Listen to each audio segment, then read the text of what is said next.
કોઈ પણ કમ્પ્યુટરના દિલમાં એકદમ પાયાના લેવલ પર ખબર છે શું થાય છે? બસ એક જ કામ, ડેટાને અહીંથી ત્યાં ખસેડવાનું. તો ચાલો આજના વિશ્લેષણમાં આપણે માઇક્રોપ્રોસેસરની આ સૌથી અગત્યની કામગીરીને ઊંડાણપૂર્વક સમજીએ. તો સવાલ એ થાય કે આ નાનકડી માઇક્રોસ્કોપિક ચિપ આટલી બધી માહિતીને આટલી પરફેક્ટ રીતે કેવી રીતે ખસેડતી હશે? વેલ, આ કોઈ જાદુ નથી. આ તો બસ અત્યંત સ્માર્ટ સૂચનાઓનો એક સેટ છે, જે પ્રોસેસર માટે સમજી લો કે એક આખું લોજિસ્ટિક્સ નેટવર્ક ચલાવે છે.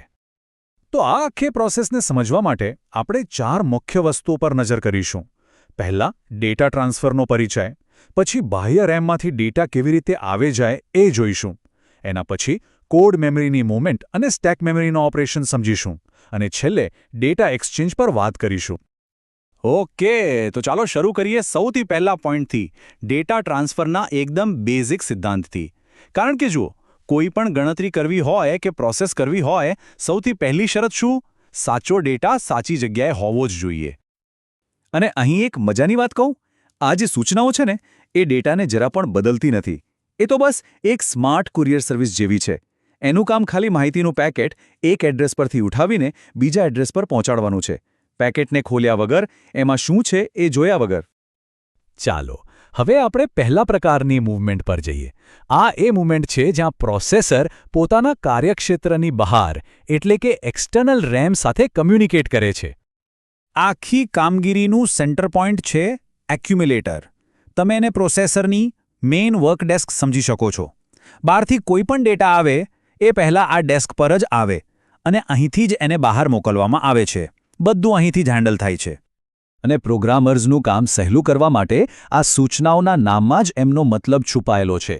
જેમ કે મૂવ એક્સમાં જે એક્સ છે એ તરત જ યાદ અપાવી દે કે આ કમાન્ડ એક્સટર્નલ એટલે કે બાહ્ય મેમરી માટે છે. કેટલું સરળ નહીં? અહીં તમે જોઈ શકો છો કે આ મૂવએક્સ સૂચનાઓ ખરેખર કેવી રીતે કામ કરે છે. એ એક્યુમ્યુલેટર અને બાહ્ય મેમરી વચ્ચે ડેટાની અવરજવર માટે જાણે દરવાજા ખોલી દે છે. અને ડેટાને ક્યાં જવાનું છે એનું એડ્રેસ રજિસ્ટર દ્વારા આપવામાં આવે છે. સારું, તો આપણે ડેટા સ્ટોરેજની તો વાત કરી, પણ એક મિનિટ, પ્રોગ્રામ પોતે ક્યાં સ્ટોર થાય છે? એના માટે પણ એક ખાસ પ્રકારની મેમરી છે. અને હા, એના માટે ખાસ મૂવમેન્ટ સૂચનાઓ પણ છે. કોડ મેમરીને તમે એક નિયમોની ચોપડી સમજી શકો છો. પ્રોસેસર એમાંથી સૂચનાઓ વાંચી તો શકે છે, પણ પ્રોગ્રામ ચાલતો હોય ત્યારે એમાં કોઈ ફેરફાર ના કરી શકે. આ એની સેફટી અને સ્ટેબિલિટી માટે ખૂબ જ જરૂરી છે. તો જુઓ, આ બંને વચ્ચેનો તફાવત એકદમ સાફ છે. બાહ્ય રેમ એક ચહલપહલવાળું વેરહાઉસ છે, જ્યાં માલ આવે છે અને જાય છે. જ્યારે કોડ મેમરી એકદમ સુરક્ષિત લાઇબ્રેરી જેવી છે. ત્યાંથી તમે માહિતી લઈ શકો પણ એને બદલી ના શકો. અને આ લાઇબ્રેરીમાંથી પુસ્તક એટલે કે ડેટા લાવવા માટેની ખાસ સૂચના છે મૂવ સી. અહીં જે સી છે એનો મતલબ છે કોડ. બસ આ સૂચના પ્રોગ્રામ કાઉન્ટરની મદદથી કોડ મેમરીમાંથી ડેટાને સીધો એક્યુમ્યુલેટરમાં લઈ આવે છે. ઓકે, હવે એક સિચ્યુએશન વિચારો. માની લો કે પ્રોસેસર કોઈ બહુ જ ઇમ્પોર્ટન્ટ કામ કરી રહ્યું છે અને અચાનક વચ્ચે કોઈ બીજું નાનું કામ આવી ગયું. તો એ પોતાનું મુખ્ય કામ ક્યાં સાચવીને રાખશે? એનો જવાબ છે સ્ટેક. જ્યારે પણ કોઈ ડેટાને થોડા સમય માટે સાઇડ પર મૂકવો હોય, ત્યારે પુશ ઓપરેશનનો ઉપયોગ થાય છે. આ બિલકુલ એવું છે જાણે આપણે પ્લેટોની થપ્પી પર એક નવી પ્લેટ મૂકીએ. પહેલાં જગ્યા બને અને પછી એના પર પ્લેટ મૂકાય. અને પછી જ્યારે પેલો સાચવેલો ડેટા પાછો જોઈએ ત્યારે પોપ ઓપરેશન થાય છે. મતલબ કે થપ્પીમાંથી સૌથી ઉપરની પ્લેટ ઉપાડી લેવી. સિમ્પલ. જે છેલ્લે આવ્યું એ જ પહેલાં બહાર જશે. આ ટેબલમાં તમે પુશ અને પોપ સૂચનાઓની ટેકનિકલ ડિટેલ્સ જોઈ શકો છો.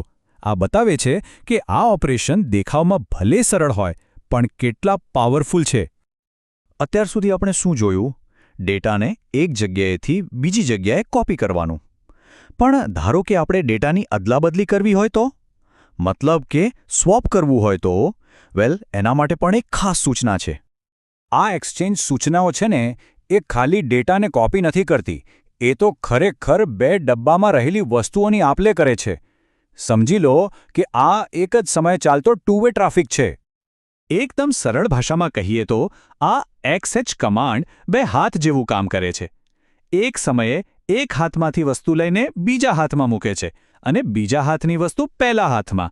અને હા, આ અદલાબદલીમાં આપણી પેલી મુખ્ય વર્ક ડેસ્ક એટલે કે એક્યુમ્યુલેટર તો હંમેશા સામેલ હોય જ છે. તો ચાલો ફટાફટ રીકેપ કરી લઈએ.